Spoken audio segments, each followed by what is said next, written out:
This is Halloween. This is Halloween. Halloween, Halloween, Halloween, Halloween. Da, da, da, da, da, da, da. Welcome back to 13 Days of Horror. Well, let's hope I have better luck with day 3, because days 1 and 2 were a little disappointing. You know, yesterday's movie, Blood Car, I was a little hard on it, I guess. It's not good, but it's really, really goofy. It's meant to be incredibly silly and funny. And there's a lot about it that was actually pretty damn funny. But it was mostly just kind of boring and not very good. Luckily, it's only like 75 minutes long.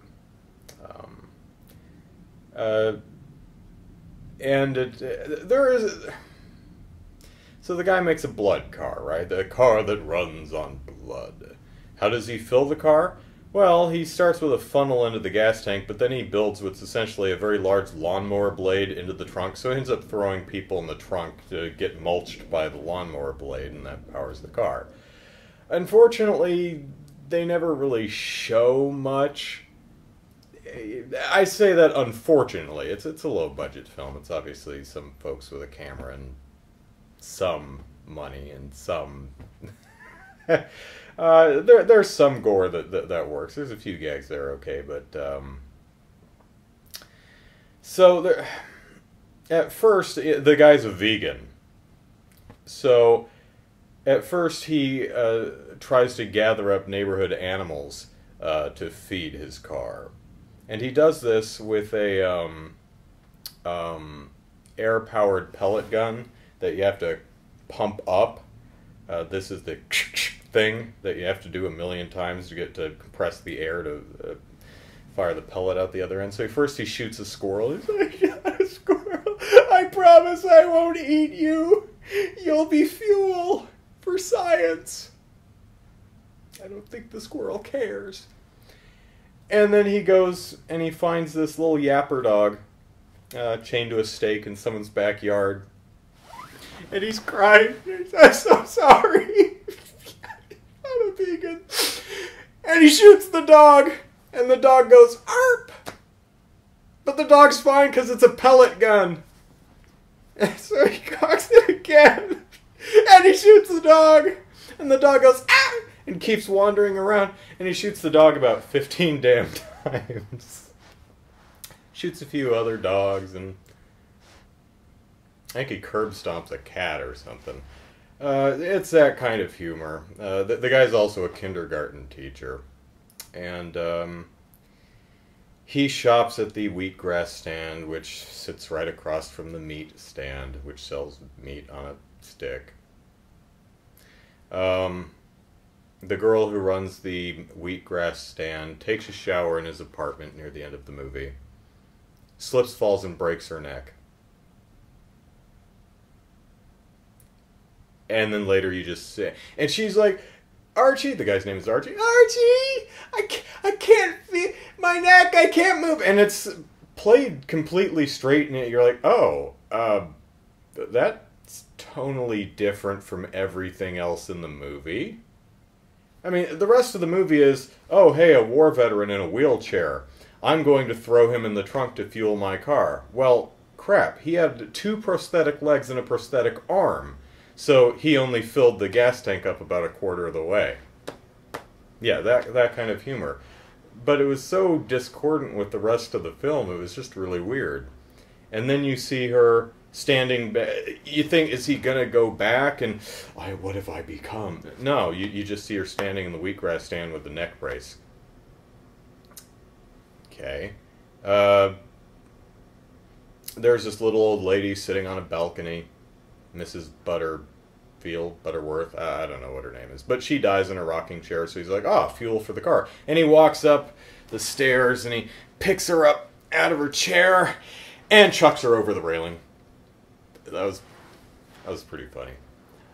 There's a lot of individual gags that really work in this film, but just as a cohesive whole, just does not gel, doesn't work. And the end of the movie, the government is trailing him, and they say, "Hey, you know what? We need you to make blood cars for us, and blood trucks, and blood tanks, and blood lawnmowers." And he says, "Okay." And so they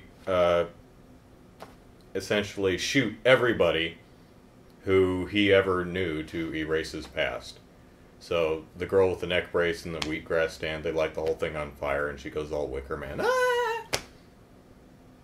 And they even point blank shoot all the kids in the kindergarten class. I like that. Not because I'm a sick human being who enjoys watching the destruction of children, but because that's something you rarely ever see in films. Sometimes if it's new, if I've never seen it before or rarely see it, I can get behind that. So child murder, pet murder, in movies, that's awesome. That's why I like Chuck Russell's the Blob remake. Because the dog gets it, the kid gets it. That's awesome. You never expect that. But that has nothing to do with today's movie, which is Bloody Birthday from the early 80s. I've never seen it, but I have seen the box in video stores when I was young and just wandering around the video store. I remember seeing the birthday cake with the hand sticking out with the candles, or, you know, lit like candles. That's all I know about it. But it's an 80s horror film, so let's hope this is better than ABCs of Death and Blood Car. Because I'd hate for all 13 days of horror to suck woefully. Alright. Fingers crossed for less woeful sucking. Now that was more like it. Not great. I'd hesitate to call it even good, but it was an easy watch. It's a great bit of 80s cheese. As I said, I like me some kitty kills in movies. This one is Kitty Killers. I did not know that. This is one of those Children of the Corn type of movies where you have 3 10-year-old kids who just go on a killing spree and go killing it. They go all Michael Myers and just kill all the babysitters and parents and just and teachers and everyone else who's around. The 3 kids, actually there's a couple kids. There's the 3 killer kids. There's one main neighbor kid. And all of the kids are actually very watchable. A lot of times you get child actors and you're like, ugh. But actually fine performances from all the young actors. The 3 killer kids especially, the girl and the kid with the glasses were appropriately creepy and delivered on the be spooky creepy killer kid look. The 3rd kid, the blonde kid, may as well not even have been there. He didn't even do much. I think the directors just realized that, okay, we've got the creepy looking girl, we've got the creepy looking boy, and that blonde haired kid is just kind of bland, but 2 feels wrong. We need 3, so so unfortunately the 3rd kid just had nothing to do. This movie starts out in a really wonderful 80s way with 2 kids, high school kids, played by people in their 30s, out in a park or something in the middle of the night, leaning up against a tree, getting all kissy face. And the guy says to the girl, "You want to play ambulance?" And she giggles to herself and says, "What's that?" And he says, "Well, my hand is the ambulance." And he places it on her knee. And then he starts sliding his hand up her leg. And he says, "Now whenever you want the ambulance to stop, all you have to do is say, 'Red light.'" So he slides his hand up her thigh. She giggles a bit, and he slides his hand further up her thigh, and he gets all the way up to her inner thigh, and she says, "Red light." And he looks at her and he says, "I've never heard of an ambulance stopping at a red light."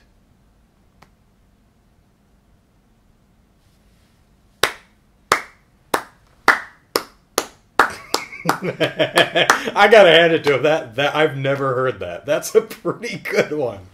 I've never heard of an ambulance stopping for a red light. That's a good one. In a playful way, between two consenting adults. Otherwise, it's a little rapey. But that was pretty funny. So they start making out and heavy petting more, and she goes, "Wait a minute, we're like outside in public." And she says, "What if someone can see us? What if someone's watching?" And he says, "You really think anyone's watching?" She says, "Yeah." He says, "You want to go?" And she goes, "Yeah." He says, "Okay, let's go." And the camera pans out, and they're in the middle of a graveyard. Like, literally, the middle of a graveyard. Not like on the side of a graveyard, near the road, or near a row of homes, or residential. No, they're in the middle of a graveyard. In the middle of the pitch black night. Who is going to see you? Granted, that doesn't seem like the most comfortable place anyway. I mean, I might not even balk at, "Oh, someone will see us." I'd probably be like, "Ants! I don't want ants biting me in the butt!" So they relocate themselves to somewhere more appropriate. Somewhere where people are less likely to see them.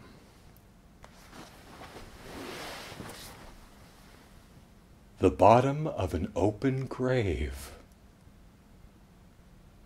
I'm not kidding. I say, okay, we're not doing it in the middle of a cemetery. Hey, how about there's an open grave over there? Let's have us some sex in the bottom of an open grave.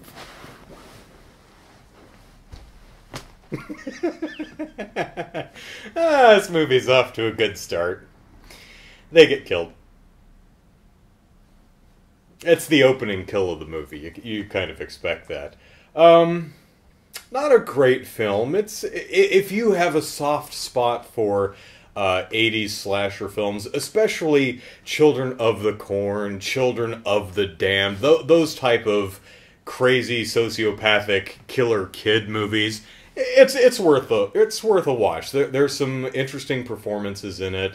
There's some really cool stuff.